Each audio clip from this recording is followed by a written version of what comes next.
ओम शांति। अव्यक्त समिगै 24 जूலை 2024। इस समय ऐसा परोपकारी ग्रुप चाहिए जो देने वाला दाता हो। பாபா புரிய வைக்கிறாரு, இந்த நேரம் அப்படிப்பட்ட ஒரு பரோபகாரி குரூப் வேண்டும்.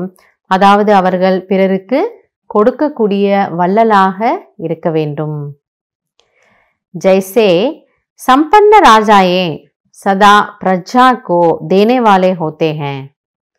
ஸோ அந்த காலத்தில் ராஜாக்கள்லாம் இருப்பாங்களாம். அவர்களுக்கு அப்படியே பிரஜைகள் தன்னுடைய குழந்தைகள் போல. ஸோ பிரஜைகள் சந்தோஷமாக இருக்கணும், நாட்டில் மக்கள் எல்லாம் நல்லா இருக்கணும், வறுமை இருக்கக்கூடாது, பசிப்பட்டினி இருக்கக்கூடாது, எல்லாரும் சுபிக்ஷமாக இருக்கணும். அதனால் நம்ம இப்படிலாம் கேள்விப்பட்டிருப்போம் இல்லையா, இரவில் என்ன பண்ணுவாங்களாம், நகர்வலம் வருவாங்களாம். அப்படி மக்கள் என்ன பேசிக்கிறாங்க, எப்படி இருக்கிறாங்கன்னு தெரிஞ்சுக்கிறதுக்காக அவ்வளோ பிரஜைகளுக்கு முக்கியத்துவம் கொடுக்குறாங்க, கவனம் கொடுக்குறாங்க. ஸோ ஒருவேளை யாருக்கா எதாவது இல்லை அப்படின்னா அதை கொடுக்கறதுக்காகவே ராஜா என்ன பண்ணுவாராம், ஒரு கஜானாவை வச்சிருப்பாராம். யார் போய் ராஜாவை பார்த்தாலும் அவர்களுக்கு வாரி வழங்கக்கூடியவர் வள்ளல். அப்போ பாபா சொல்றாரு, संपन्न राजाओं का हाथ कभी भी लेने वाला नहीं होगा, देने वाला होगा. ஆக நிறைவாக இருக்கக்கூடிய ஆத்மாக்களின் ராஜாக்களின் கை ஒருபொழுதும் பெறுவதாக இருக்காது, எப்பொழுதும் கொடுப்பதாக இருக்கும். பின்னால வந்த ராஜாக்களிடம் இந்த மாதிரி ஒரு பழக்கம் இருந்தது, எல்லாரும் கப்பம் கட்டணும் அப்படின்ட்டு. ஆனால் ஆரம்பத்தில் இருந்த ராஜாக்கள் அதை கூட பிரஜைகளிடம் எதிர்பார்க்க மாட்டாங்களா, எப்பொழுதுமே கொடுக்கக்கூடியவர்களாக இருப்பார்கள்.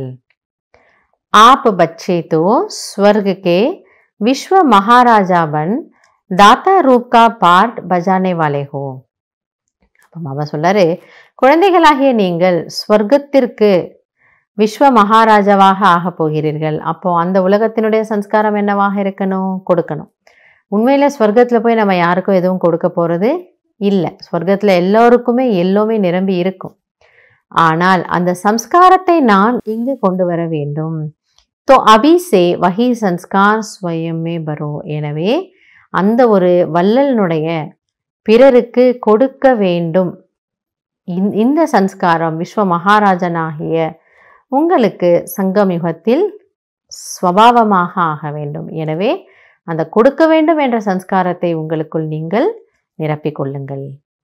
ஸோ வள்ளல் யாருக்கு என்ன வேணும்னு அப்படி பார்த்து கொடுத்துருவாங்க. இவ்வளோ வேணுமா இவ்வளோ வேணுமான்னு எண்ணிலாம் கொடுக்க மாட்டாங்க, கேட்கலாம் மாட்டாங்க. அது அவங்ககிட்ட இல்லையா அதை செக்லாம் பண்ண மாட்டாங்க. வள்ளல்லாம் என்னவா, என்கிட்ட நிறைய இருக்குது, வர்றவங்களுக்கு அது தேவைன்னா நான் தாராளமாக கொடுத்துட்டு போகிறேன். அப்போ அந்த மாதிரி பாபா சொல்றாரு, நீங்கள் வள்ளலாக ஆகி பிறருக்கு கொடுக்கக்கூடியவர்களாக ஆகுங்கள்.